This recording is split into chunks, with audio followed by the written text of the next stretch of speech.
You may or may not have noticed that ships are commonly referred to as she rather than it. In the last few weeks I've actually had hundreds of comments asking me why, with a few people taking offence when I use statements like she is almost 400 metres long when referring to the length of the Merse. There are plenty of jokes about why ships are commonly referred to as feminine, but today we're going to try and find the real reason why. Now, I'm a sailor, I'm not a linguist, but the English language is horrifically complex. It's evolved over centuries, taking influence from many other different languages. A lot of it's come from Latin, where the word for ship is navis. Interestingly, an old constellation in the southern sky was the Argo Navis, or the ship Argo. Nowadays that's been divided up into 3 constellations: Carina, Puppis and Vela. Anyway, back to language. Latin assigns a gender to a lot of words, with navis being designated feminine. Now, you would think that this could lead to a natural association with ships being feminine, but Latin by no means is the only influence on the English language. If we take a look at the French word bateau, arguably far more similar to boat than navis is to ship, that is actually assigned a masculine gender. Ships like the Ile-de-France were quite confusing as their name comes from the region Ile-de-France, which is feminine, but the vessel itself carries a masculine gender. Similar in Spanish, Columbus's ship, La Santa Maria, was a masculine gendered vessel carrying a feminine gendered name.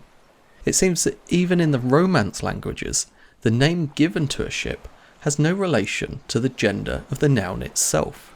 Indeed, if you look at modern ships' names, there's certainly no inference that the ship itself is gendered.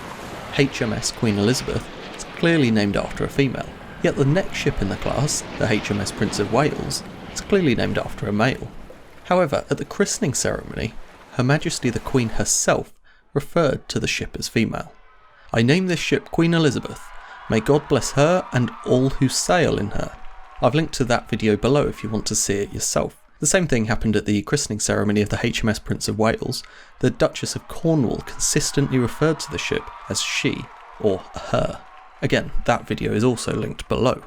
The christening ceremony is a tradition when ships are launched. In Britain, the ship is blessed, given its official name, and a bottle of champagne is broken against the hull. Interestingly, HMS Queen Elizabeth had a bottle of whiskey broken instead to honour her Scottish heritage. The ceremony itself has been around for centuries and was always done for religious and superstitious reasons. In days gone by, sailors believed they needed all the luck they could get. They wanted to appease the gods of the sea to try and ensure they got home safely. Of course, now modern technology, sophisticated weather forecasting and proper passage planning has increased the safety of ships enormously.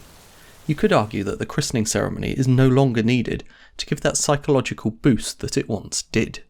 We do continue it though, because it's a tradition. Traditions keep us in touch with the past, and arguably without them, we would live in quite a plain and clinical world. So back to the main question, why are ships referred to as she?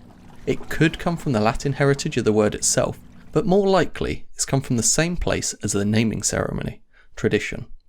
Most ancient sailors were men, and they named their ships after the people they loved. At the naming ceremony, the ships were probably bestowed a gender based on that name. Combining a name that they love with their mother's protection that it was hoped the ship would provide led to the feminine association we have today. I believe it was the act of christening that has led to ships being referred to as she.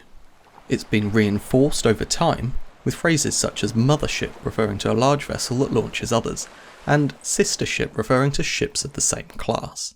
Of course, now the debate is open as to whether this should all change. Some shipping registries and museums already have eliminated all personification of ships and changed to it instead.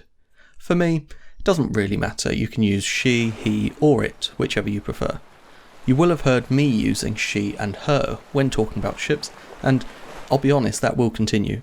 Titanic, Olympic and Britannic will always be the 3 sisters to me.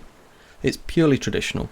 I also like ship christening ceremonies, and I'm fascinated by old superstitions even if I don't believe most of them myself. It's just a quirk of language, it's not meant as an insult or objectification. If you do find my language offensive though, please dislike, write me a comment to let me know, and then hit that unsubscribe button. If you like this video and you want more like this every other Friday, make sure you subscribe. Otherwise, until next time, thank you for watching, and goodbye.